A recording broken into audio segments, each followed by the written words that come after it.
Good morning friends, I hope आप सब बहुत अच्छे से होंगे। दैनिक रोजगार समाचार डेली करंट अफेयर्स के सेशन में आप सबका एक बार फिर से हार्दिक स्वागत, खैर मकदम, मोस्ट वेलकम। दोस्तों, यूजीसी का एक बड़ा नोटिस आया है। यूजीसी ने कहा है कि ऑनलाइन पीएचडी कोर्स जो है वो मान्य नहीं है, लेकिन किस संस्था का जो ऑनलाइन पीएचडी है उसको अमान्य कर दिया गया है। तो ये है एडुटेक। अगर आप एडुटेक से ऑनलाइन पीएचडी करते हैं तो ये आपका अमान्य होगा, ये आपका काबिल कबूल नहीं होगा। विश्वविद्यालय अनुदान आयोग और अखिल भारतीय तकनीकी शिक्षा परिषद ने एक और घोषणा की है।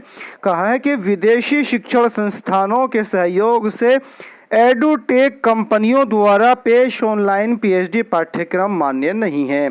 इस साल की शुरुआत में यूजीसी और एआईसीटीई ने अपने मान्यता प्राप्त विश्वविद्यालयों और संस्थानों को एडुटेक कंपनियों के सहयोग से दूरस्थ शिक्षा और ऑनलाइन पाठ्यक्रमों की पेशकश के प्रति आगाह किया था।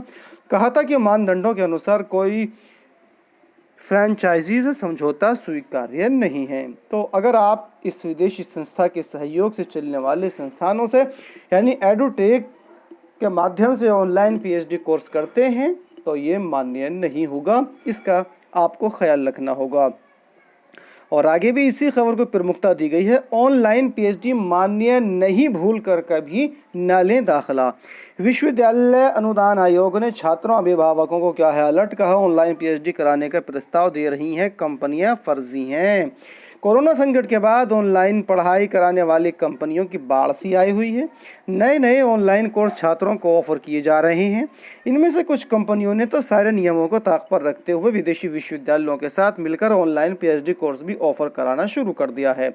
हालांकि यूजीसी ने ऐसे मामलों के सामने आने के बाद छात्रों और अभिभावकों को सतर्क किया है और कहा है कि ऑनलाइन पीएचडी मान्य नहीं है, इसीलिए इस तरह के प्रस्तावों को गंभीरता से न लें और न ही इसे भूलकर इसमें दाखिला लें।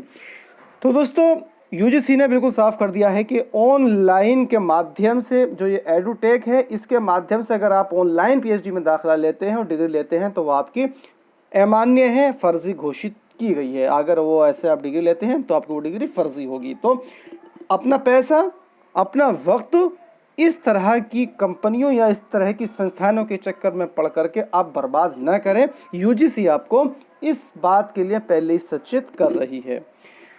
तो आइए एक और बड़ी अपडेट की तरफ आपको लिए चलते हैं।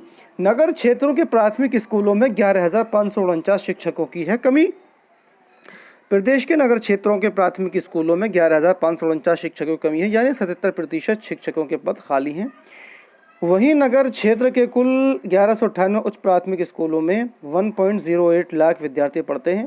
तो ये जो इस वक्त में डाटा दिया जा रहा है कि ग्रामीण क्षेत्रों के अलावा जो नगरीय क्षेत्र हैं उनमें जो कितने शिक्षकों की कमी है, क्योंकि अब बहुत जल्द ग्रामीण क्षेत्रों से ट्रांसफ़र करके शिक्षकों को नगर की तरफ भेजा जाएगा। तो ये डाटा इसी के लिए जो है आपके सामने प्रेषित किया जा रहा है और बहुत जल्द जो है ये जो ट्रांसफ़र है वो करा दिए जाएंगे। और इलाहाबाद विश्वविद्यालय के वनस्पति विज्ञान विभाग में शिक्षक पद पर भर्ती के लिए साक्षात्कार जो है वो 2 नवंबर से आयोजित होगा। और कांस्टेबल के लिए 24,369 पदों पर भर्ती के लिए आवेदन मांगे गए हैं। एसएससी यानी कि कर्मचारी चयन आयोग ने central armed police force CAPF और सिक्योरिटी फोर्स एसएसएफ में कांस्टेबल जनरल ड्यूटी के लिए जो है वो फॉर्म जो है आमंत्रित किए हैं। 10वीं पास जो है अभ्यर्थी 18 से 23 वर्ष तक के जो अभ्यर्थी होंगे वो इसके लिए आवेदन कर सकते हैं। और इच्छुक अभ्यर्थी 30 नवंबर की रात 11 बजे तक ऑनलाइन आवेदन इसके लिए कर सकते हैं। तो कांस्टेबल भर्ती के लिए जो आवेदन की अंतिम तिथि है वो 30 नवंबर है।